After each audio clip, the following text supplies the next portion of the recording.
ચાલો નમસ્કાર મિત્રો, ફરી એકવાર આપણે અંગિકાઓની વાતો કરતા હતા એને થોડીક આગળ વધારીએ. તો ગયા લેક્ચરમાં આપણે લાઇસોઝોમ સુધીની અંગિકાઓ જોઈ ગયા હતા અને આજે શરૂઆત કરશું કોષના શક્તિઘર. શક્તિઘર એટલે કે જેમાંથી કોષને ઉર્જા મળે છે, કોષને ઉર્જા આપે છે એ શક્તિઘર એટલે કે કણાભ સૂત્રથી. કણાભ સૂત્રને કોષના શક્તિઘર તરીકે ઓળખવામાં આવે કે કોષમાં ચાલતી બધી જ પ્રક્રિયાઓમાં જે ઉર્જાની જરૂર પડે એ કોષને કોણ આપશે? કણાભ સૂત્ર આપશે. એટલા માટે જ કોષના શક્તિઘર તરીકે ઓળખાય છે. ચાલો શરૂઆત કરીએ આજે કણાભ સૂત્ર.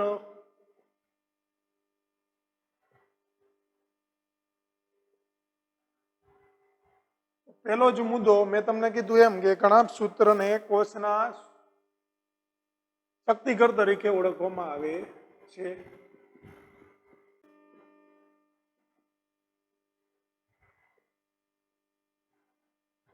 એટલે કે પાવર હાઉસ.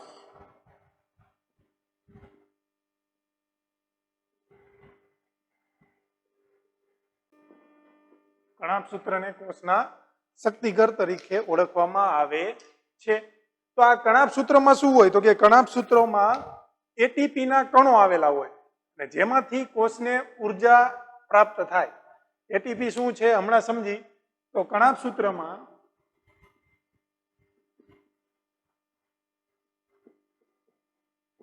એટીપી એટલે કે એડિનોસાઇન ટ્રાઇફોસ્ફેટ ના કણો આવેલા હોય છે, જેમાંથી કોષને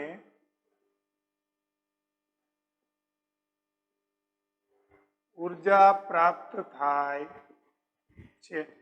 તો કોષમાં કણાભ સૂત્ર આવેલું હોય અને કણાભ સૂત્રમાંથી કણાભ સૂત્રની અંદર એટીપી ની નાની નાની કણિકાઓ આવેલી હોય અને એ કણિકાઓ શું કરશે? તો કે એ કણિકાઓ કોષને ઉર્જા આપશે. એટલે કે કણાભ સૂત્ર દ્વારા ઉર્જા જે મળશે એ કેના સ્વરૂપે મળશે? તો કે નાની કણિકા સ્વરૂપે. કણિકામાં કોણ હશે? ATP, adenosine triphosphate. અને આ એટીપી ને શું ખબર? કોષના ઉર્જા ચલણ તરીકે ઓળખવામાં આવે. એટલે કે એટીપી ને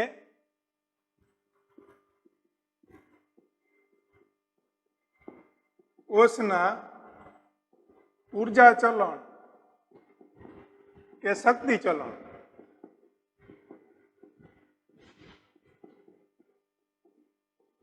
જો આ ચલણ શબ્દ રહ્યો ને એ ક્યાં આમ જનરલી જોવા મળે? તો કે મોટા મોટા જે યાન હોય અથવા તો રોકેટ હોય, એ રોકેટમાં એક મેન રોકેટ હોય એની પડખે બે નાના બુસ્ટર લગાવેલા હોય અથવા તો બે નાના ચલણ તરીકે એને ઓળખવામાં આવે. બે નાના ટેન્કર જેવું હોય. એ શું કરે? તો કે એ ઉપર જવામાં મદદ કરે, એને તાકાત પૂરી પાડે.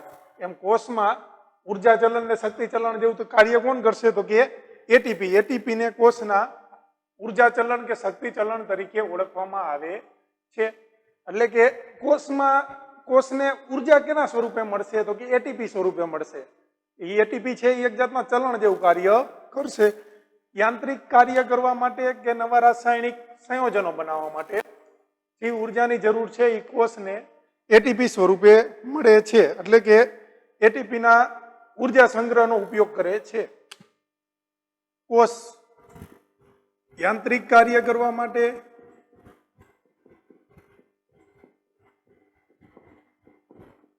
અથવા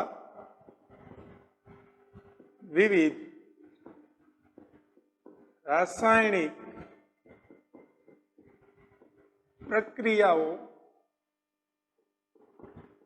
કરવા માટે કોષને કેમાંથી ઉર્જા મળશે? તો કે એટીપી ના સ્વરૂપમાં સંગ્રહ થાય છે. એટલે કે કરવા માટે કોષમાં ઉર્જા એટીપી ના સ્વરૂપમાં સંગ્રહ થાય છે. એટલે કે કોષમાં એટીપી આવેલું હોય છે અને એ એટીપી શું કરશે તો કે કોષને ઉર્જા આપશે નવા નવા રાસાયણિક સંયોજનો બનાવવા માટે અથવા તો આંતરિક કાર્ય કરવા માટે. કોણ એટીપી છે એ કોષને ઉર્જા આપશે અને કોષમાં એટીપીના સ્વરૂપમાં સંગ્રહ થઈ છે. કાંઈ પણ કોષને કાર્ય કરવું હશે તો એ ઉર્જા કેમાંથી મેળવશે? એટીપીમાંથી. તો હવે આ કણાભ સૂત્રની વાત હતી. હવે આપણે કણાભ સૂત્રના બંધારણ તરફ જઈએ. કણાભ સૂત્ર છે એ કેવી રચના ધરાવે? તો કે કણાભ સૂત્ર છે એ બેવડું આવરણ ધરાવે. જેમ આપણે કેમાં જોયું હતું? કોષ કેન્દ્રમાં એમ કણાભ સૂત્ર છે. હવે એની રચના જોશું આપણે. એની રચના કેવી હોય? તો કે કણાભ સૂત્ર બેવડું આવરણ ધરાવે છે. એક બાહ્ય આવરણ અને એક અંદરનું આવરણ. તો બાહ્ય આવરણ કેવું હશે? તો કે બાહ્ય આવરણ છિદ્રિષ્ટ હોય છે. કેવું હોય છે? છિદ્રો વાળું. અને અંતઃ આવરણ એટલે કે અંદરનું આવરણ ઊંડા આંતર પ્રવર્ધો ધરાવે છે. હમણાં જોઈએ. ઊંડા અંતઃ પ્રવર્ધો ધરાવે છે. એટલે કે જો એની રચના કંઈક આવી હોય, તમારે ક્યાંય આકૃતિ દોરવાની નથી, જૂની પાઠ્યપુસ્તકમાં આવતી પણ નવી પાઠ્યપુસ્તકમાં આવતી નથી, પણ સમજવા માટે આપણે દોરી તો આ રીતે આવરણ આવેલું છે. બે આવરણ ધરાવશે. એક આવરણ અને આ બીજું.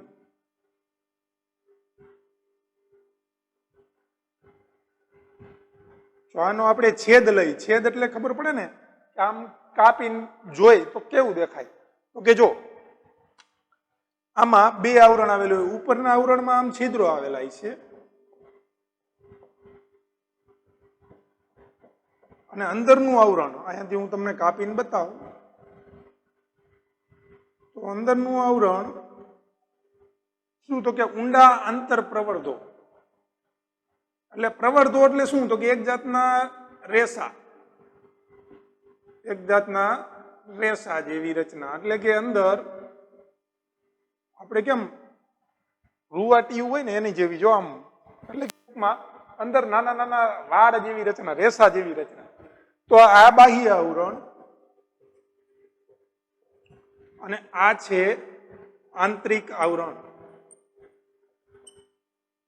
બાહ્ય રચના કેવી હશે? તો કે છિદ્રિષ્ટ આવરણ ધરાવશે અને અંદરની રચના ઊંડા આંતર પ્રવર્ધો ધરાવે. હવે જો ધ્યાન રાખો, થાય છે શું? તો કે બાહ્ય આવરણ છે એ ખાડા ખાડા વાળી રચના એટલે કે છિદ્રો વાળી રચના ધરાવે. અંદર આ શું? તો કે રેસાઓ છે. તો રેસાઓના લીધે શું થશે? તો કે સપાટી વધી જશે. સપાટી વધી જશે તો અહીંયા શું થશે? તો કે અહીંયા એટીપી ના નિર્માણ માટેની રાસાયણિક પ્રક્રિયા હોય એ ક્યાં થશે?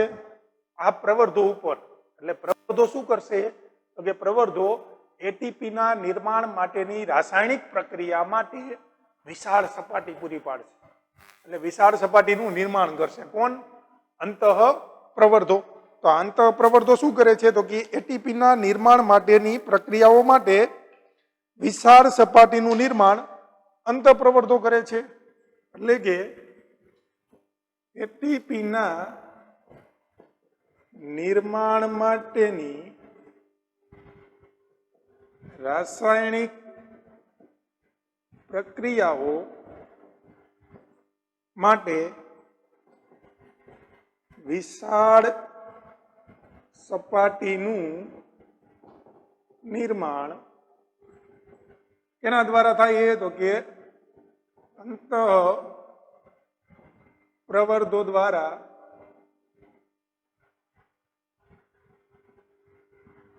થાય છે. એટીપી ના નિર્માણ માટેની રાસાયણિક પ્રક્રિયાઓ માટે વિશાળ સપાટીનું નિર્માણ અંતઃ પ્રવર્ધો દ્વારા થશે. કેમ? તો કે એની ઉપર રેસાઓ આવેલા છે અંદર અને એ રેસાઓ ઉપર શું થશે? તો કે સપાટી વધી જશે રેસાઓના લીધે. અને એ સપાટી શું કરશે? તો કે એટીપી ના નિર્માણ માટે આ કણાભ સૂત્ર છે. આની અંદર એટીપી નું નિર્માણ થાય અને એટીપી છે એ કોષને ઉર્જા પૂરી પાડે. તો કે ઉર્જા ચલણ કે શક્તિ ચલણ તરીકે વર્તે છે. જાણી છીએ. આ એટીપી શું કરશે? તો કે એટીપી ના નિર્માણ માટે આ અંત આવરણ છે એ વિશાળ સપાટી પૂરી પાડશે. બીજું કે કણાભ સૂત્ર છે ને એની એક વિશેષતા છે. શું? તો કે કણાભ સૂત્ર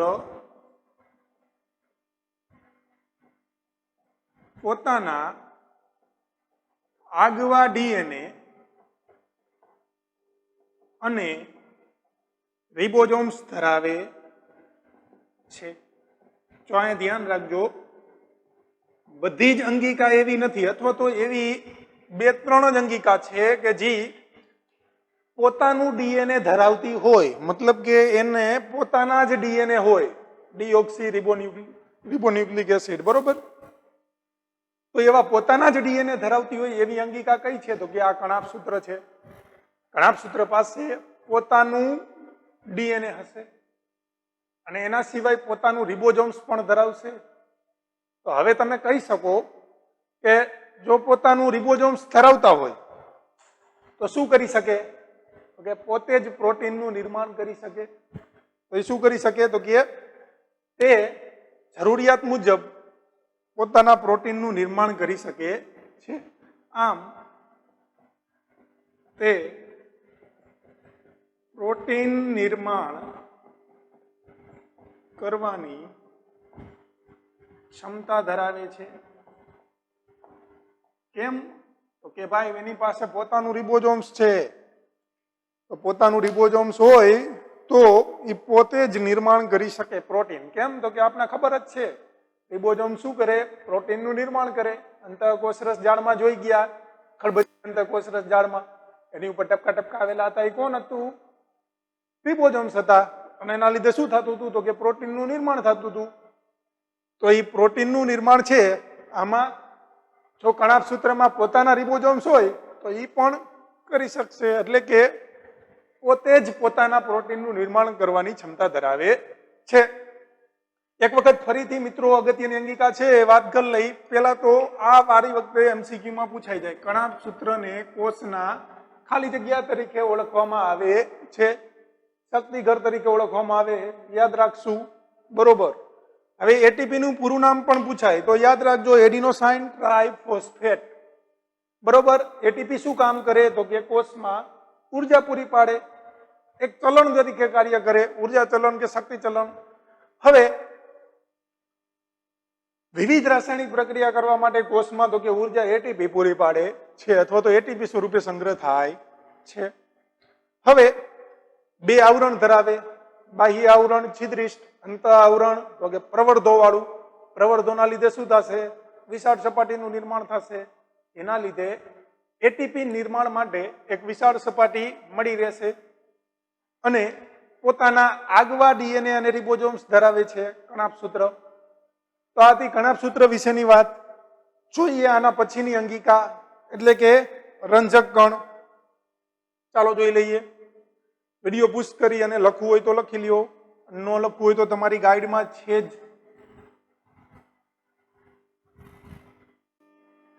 ચાલો એના પછીની અંગિકા એટલે કે રંજક કણ.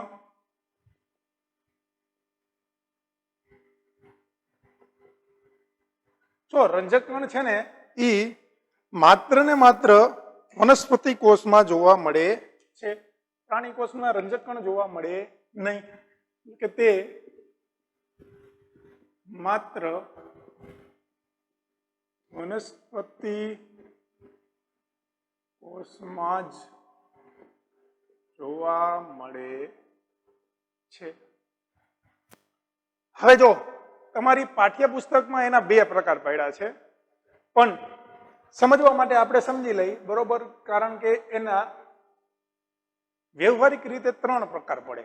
એક રંગ કણ, એક હરિત કણ. આપણે ગયા આગળના લેક્ચરમાં જોઈ ગયા હતા, બરોબર? હરિત કણ એટલે એના રંગ માટે જવાબદાર હોય. આપણે ઓલી રસ સંકોચનની પ્રક્રિયા સમજાતા, કેમાં રીહો નામના પર્ણની, બરોબર? એમાં આપણે હરિત કણ વિશેની ટૂંકી વાત કરી હતી મેં, જોઈએ હમણાં. અને એક રંગવિહીન કણ, બરોબર? રંજક કણના મેઇનલી 3 પ્રકાર પડે, પણ પાઠ્યપુસ્તકમાં શું કર્યું છે? તો એ હમણાં સમજી લે. આ બે કણને એક ગણી લીધા છે, એને હરિતકણને રંગકણમાં સમાવી દીધો છે. તો આ હરિતકણ છે ને, હરિતકણ એ મેં તમને વાત કરી એમ પર્ણના રંગ માટે જવાબદાર હોય.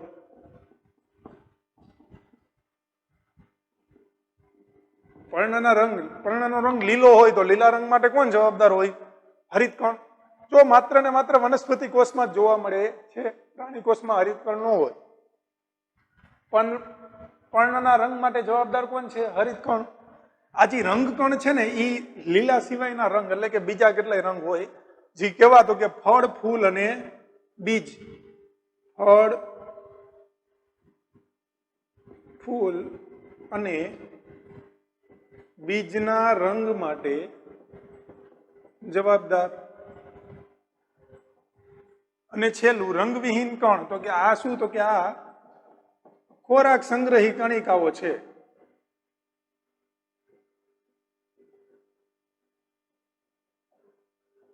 પણ ફરીથી કહી દઉં કે હરિતકણને કેમાં સમાવી લીધો છે? રંગકણમાં સમાવી લીધો છે. એટલે અહીંયા તમને રંગકણના પ્રકાર પૂછે તો તમારે કેટલા લખવાના? માત્ર ને માત્ર 2.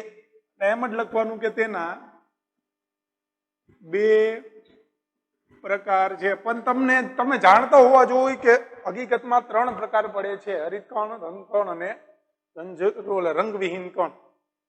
એમાં રંગકણ છે એ ફળ ફૂલના રંગ માટે જવાબદાર હોય, જ્યારે હરિતકણ છે એ પર્ણના રંગ માટે જવાબદાર હોય.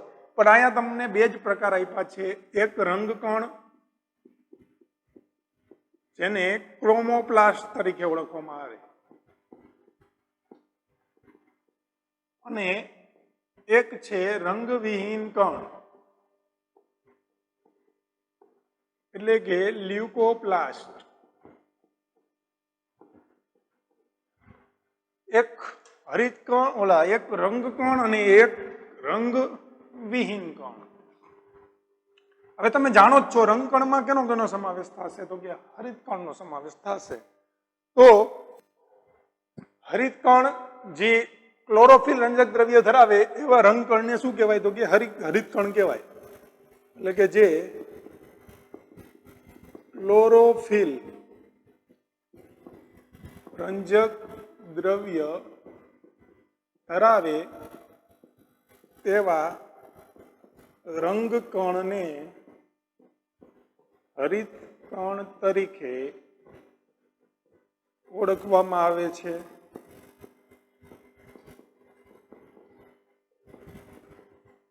અને આ હરિતકણ છે એ શું કરે? તો કે જો જે ક્લોરોફિલ રંજક દ્રવ્ય ધરાવતા હશે એવા જે રંગકણ હશે તો એને હરિતકણ તરીકે ઓળખવામાં આવશે. અને આ હરિતકણ છે એ પ્રકાશ સંશ્લેષણની ક્રિયા માટે અગત્યના છે. હરિતકણ પ્રકાશ સંશ્લેષણની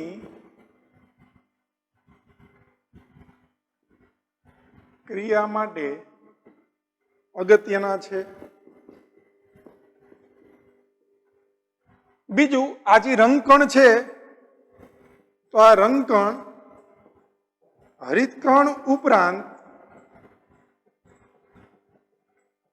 પીળા અને નારંગી રંગના રંજક દ્રવ્ય પણ ધરાવે છે.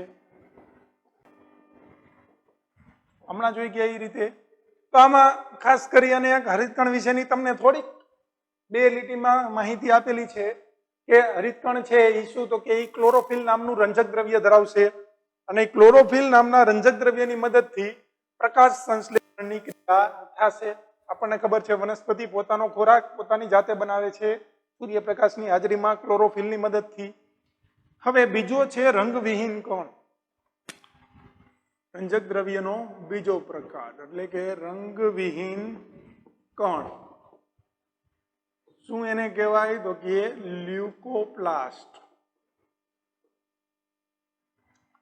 હવે જો આ રંગવિહીન કણ છે ને એ વિકસિત નથી, મતલબ કે એ શું છે? તો કે એ પ્રાથમિક કક્ષાની અંગિકાઓ છે. એટલે કે તે પ્રાથમિક કક્ષાની અંગિકાઓ છે. સંપૂર્ણ વિકસિત નથી, પ્રાથમિક કક્ષાની અંગિકાઓ છે. બીજું આ શું કરશે તો કે તે સ્ટાર્ચ, પ્રોટીન અને ચરબીના સંગ્રહ કરશે. સ્ટાર્ચ, પ્રોટીન અને ચરબીના સંગ્રહ તરીકે કાર્ય કરશે. એટલે કે સંગ્રહ કેમાં થાય છે તો કે સંગ્રહ રંગવિહીન કણમાં થશે. કેનો? સ્ટાર્ચ, ચરબી અને પ્રોટીનનો. હવે જો આની રચના સમજવી હોય તો રચનામાં શું છે તો કે રચના રહી એ લગભગ કણાપ સૂત્રને મળતી આવે, એટલે કે કણાપ સૂત્ર જેવી જ. બરોબર?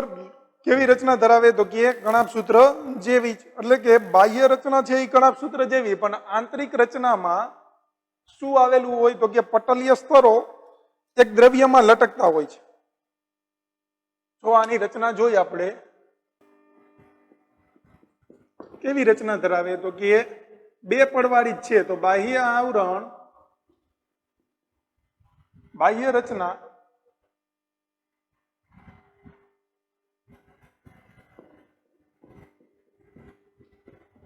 કણાપ સૂત્ર જેવી જ છે અને આંતરિક આયોજનમાં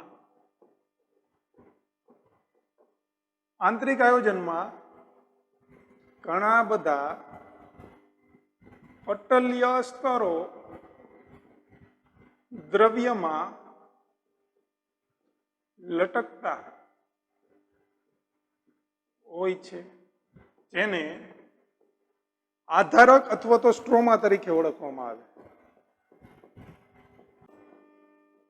જો આની પણ તમને આકૃતિ એમાં આપેલી નથી, પણ તોય છતાંય આપણે સમજી કેવી રીતે આની રચના છે. આ પણ કેવું હશે તો કે કણાપ સૂત્રની જેમ બે આવરણ ધરાવશે. બરોબર? બે આવરણ વાળું હશે. બાહ્ય આવરણ કણાપ સૂત્ર જેવું જ, અને અંદરનું આવરણ કેવું હશે તો કે ઘણા બધા પટલીય સ્તરો. જો આ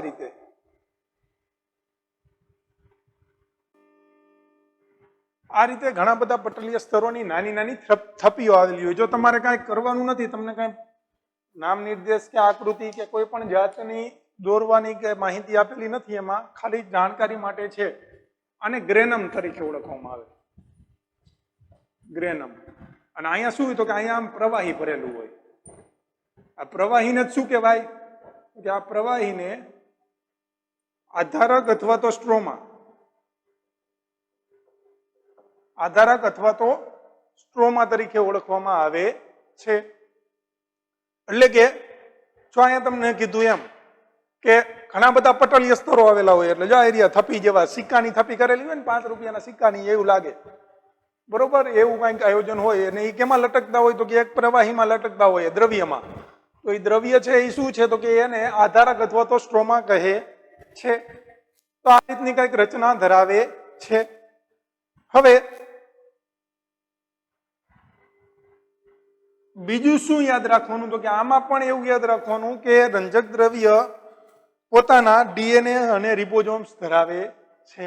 એટલે કે રંજક દ્રવ્ય છે એ પણ પોતાના ડીએનએ અને રિબોઝોમ્સ ધરાવે છે.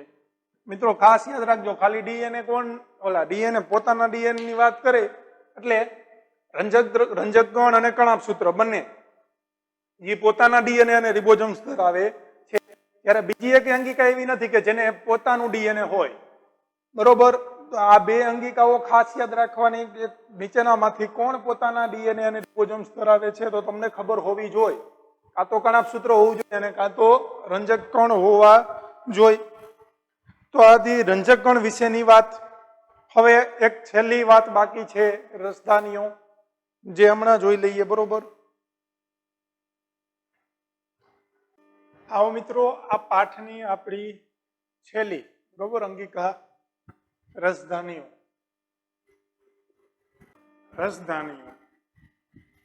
તો રસધાની છે એ શું તો કે એ ઘન કે પ્રવાહી પદાર્થોનો સંગ્રહ કરતી કોથળીઓ છે, એટલે કે રસધાનીઓ ઘન અને પ્રવાહી પદાર્થોનો સંગ્રહ કરતી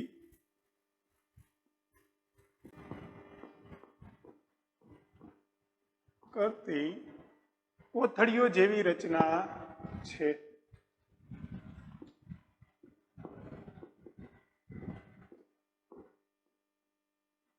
જો પ્રાણી અને વનસ્પતિ કોષ બંનેમાં જોવા મળશે રસધાનીઓ, અને પ્રાણી કોષમાં તો કે રસધાનીઓ નાના કદની હોય, પ્રાણી કોષમાં રસધાનીઓ નાના કદની હોય છે, જ્યારે વનસ્પતિ કોષમાં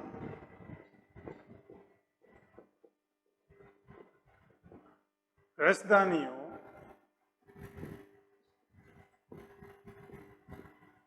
મોટા કદની હોય છે. વનસ્પતિ કોષમાં તો રસધાની છે ને એ કોષનો 50 થી 90% જેટલો ભાગ રોકી લેશે. હા, વનસ્પતિ કોષમાં કેન્દ્રસ્થ રસધાની કોષના કદનો 50 થી 90% ભાગ રોકે છે. એટલે કે કેવી રચના છે ખબર? આ વનસ્પતિ કોષ હોય ને,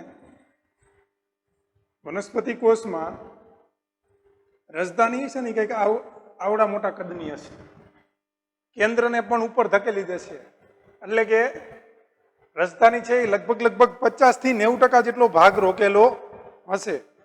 એમાં વનસ્પતિ કોષમાં, પ્રાણી કોષમાં આવડી મોટી નહીં હોય, પ્રાણી કોષમાં રસધાની હશે પણ નાના કદની, આમ એક બાજુ નાના આમ થાય એવા કદની જોવા મળશે. જ્યારે વનસ્પતિ કોષમાં તો કે રસધાની છે એ 50 થી 90% જેટલો ભાગ રોકી લેશે. અને વનસ્પતિ કોષમાં રસધાની વિવિધ દ્રવ્યોથી ભરેલી હોય છે.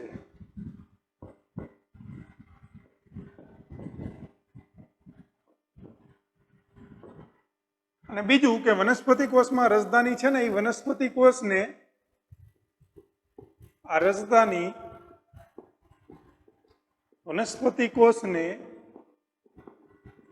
આસુનતા અને બરડતા આપે છે.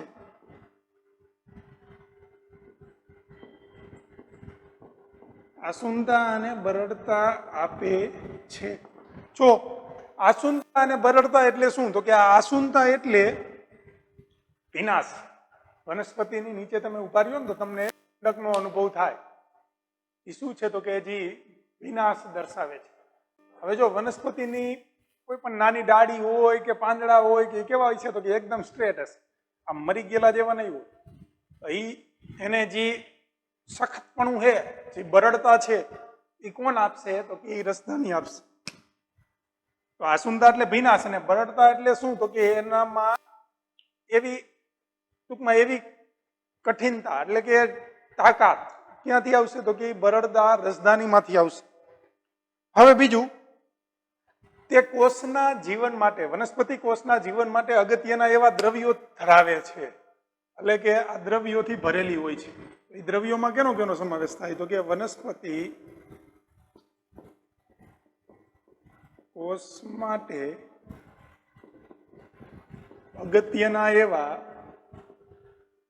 એમિનો એસિડ,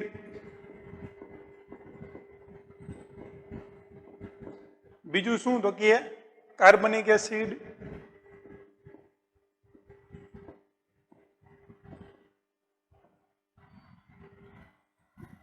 અને પ્રોટીન જેવા દ્રવ્યોનો સંગ્રહ કરે છે. કેમાં? વનસ્પતિ કોષમાં. એમિનો એસિડ, પછી કાર્બનિક એસિડ, પ્રોટીન, હજી છે શર્કરા, આ બધા દ્રવ્યો જે વનસ્પતિ કોષ માટે અગત્યના છે, એવા દ્રવ્યોનો સંગ્રહ ક્યાં થશે? તો કે રસધાનીઓમાં જ થાય છે.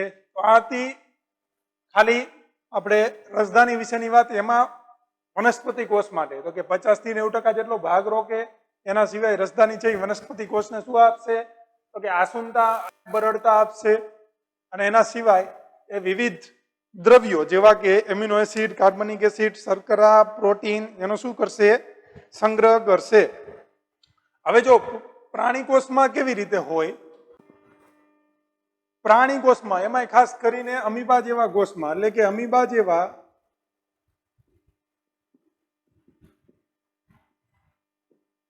એક કોષીય સજીવોમાં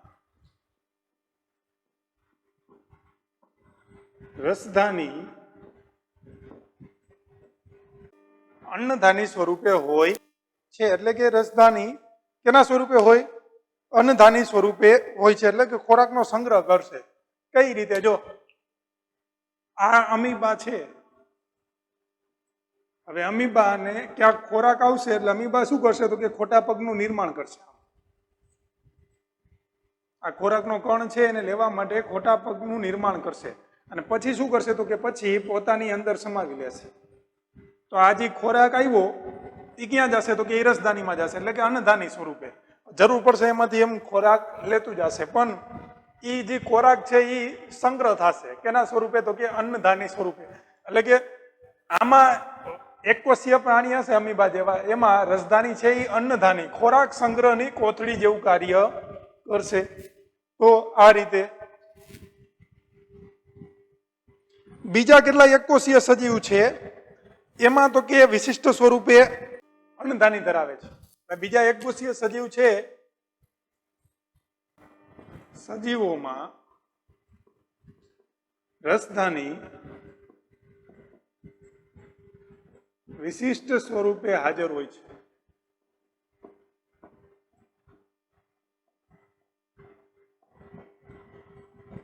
જે શું કરશે તો કે જે કોષ માટે નકામા દ્રવ્યનો ત્યાગ કરશે. એટલે કે બીજા કેટલા એકકોષીય સજીવ છે જેમાં અન્નધાની છે અથવા તો રસધાની છે એ તો કે નકામા દ્રવ્યો છે અથવા તો વધારાનું પાણી છે જે કોષ માટે જરૂરી નથી, તો એનો શું કરશે તો કે એનો એક કોથળી સ્વરૂપે સંગ્રહ કરશે. મતલબ કે કોષમાંથી એવા દ્રવ્યોનો ત્યાગ કરશે. તો આ હતી રસધાનીઓ વિશેની વાત. વનસ્પતિ કોષ હોય તો એમાં મોટા કદની જોવા મળે, પ્રાણી કોષમાં નાના કદની જોવા મળે. વનસ્પતિ કોષમાં તો કે કેટલાક દ્રવ્યોનો સંગ્રહ કરે, એમિનો એસિડ છે, કાર્બનિક એસિડ છે, શર્કરા છે, પ્રોટીન છે. બીજું વનસ્પતિ કોષને તો કે આસુનતા અને બરડતા આપે. એટલે કે ભીનાશ અને બરડ કઠણપણું આપે. પ્રાણી કોષમાં શું હોય તો કે પ્રાણી કોષમાં ખાસ કરીને રસધાની છે એ એકકોષીય સજીવ જેવા કે અમીબા એમાં અન્નધાની સ્વરૂપે વર્તશે. અને બીજા કેટલાય એકકોષીય સજીવ છે એમાં વિશિષ્ટ સ્વરૂપે જોવા મળશે. એ શું કરશે તો કે જે કોષ માટે નકામા એવા વધારાના પાણી છે, બીજો તો કે નકામા દ્રવ્યો છે જેનો શું કરશે તો કે જેનો ત્યાગ કરવામાં મદદરૂપ થશે. એટલે કે એક મહત્વની ભૂમિકા ભજવશે. હવે જો અહીંયા અંગિકાનો એટલે કે કોષનો ભાગ પૂરો થઈ જાય. એ પહેલા આપણે કોષના ભાગો વિશે ભણ્યા, પછી એની અંગિકા વિશે, અને આપણી આ છેલ્લી અંગિકા હતી. હવે નીચે તમને એક નાનકડો ફકરો આપેલો છે ટેક્સ્ટ બુકમાં, જેમાં એવું છે કે કોષ છે, કોષ એ વિવિધ કેટલાય પટલીય સ્તરો ધરાવે અને એમાં આપણે પટલીય રચના અને કાર્ય વિશે સમજ્યા અત્યાર સુધી, બરોબર? તો આમાં તમે જોયું કે અલગ અલગ અંગિકા દ્વારા અલગ અલગ કાર્યો થાય. અને કોષમાં તો કે વિવિધ પ્રક્રિયાઓ જેવી કે તો કે પાચન કરવું, ઉત્સર્જન કરવું, શ્વસન કરવું, આમાં ઘણી બધી અંગિકાઓ જોડાયેલી છે. અને આ રીતે જ એક સજીવ છે તો એ સજીવમાં એક બંધારણીય એકમ, મતલબ કે એનો જે પાયાનો એકમ, આપણે કેમ મોટી ઇમારત હોય તો પાયાની ઈંટ હોય, એવી રીતે પાયાના એકમ તરીકે કોણ કાર્ય કરે છે તો કે કોષ કાર્ય કરે છે. એટલા માટે જ આપણે જે બીજા લેક્ચરમાં જોઈ ગયા હતા કે કોષને બંધારણીય તેમજ ક્રિયાત્મક એકમ શું કામ કહેવાય, તો એ જ ફકરો કહેવા માંગે છે કે એમાં પાયાના કાર્યો બધા જ ક્યાં થાય છે તો કે કોષીય સ્તરે થાય છે. તો કોષ ન હોય તો સજીવ શરીરનું અસ્તિત્વ જ ન હોય તો આ રીતે કોષને બંધારણીય તેમજ ક્રિયાત્મક એકમ કહે છે. અહીંયા આપણે પાઠ નંબર 5 ની વાતો કરી છે પૂરી. આવતા લેક્ચર નવા પાઠ સાથે મળશું. બરોબર. હવે તમારી જે આગામી પરીક્ષાઓ છે, જે વીકલી ટેસ્ટ આપણે, એમાં તમને જે પીડીએફ સ્વરૂપે મોકલવામાં આવે એમાં આ પાઠ છે એ તમારે તૈયાર કરવાનો રહેશે. અહીંયા સુધી રાખીએ અને આ પાઠના એમસીક્યુ અને ખાલી જગ્યા અને વિકલ્પ છે, ખાસ કરીને નવનીત લીધી હોય, ગાઈડ લીધી હોય તો એમાં છે તો એ સોલ્વ કરવાનો પ્રયત્ન કરજો. બરોબર.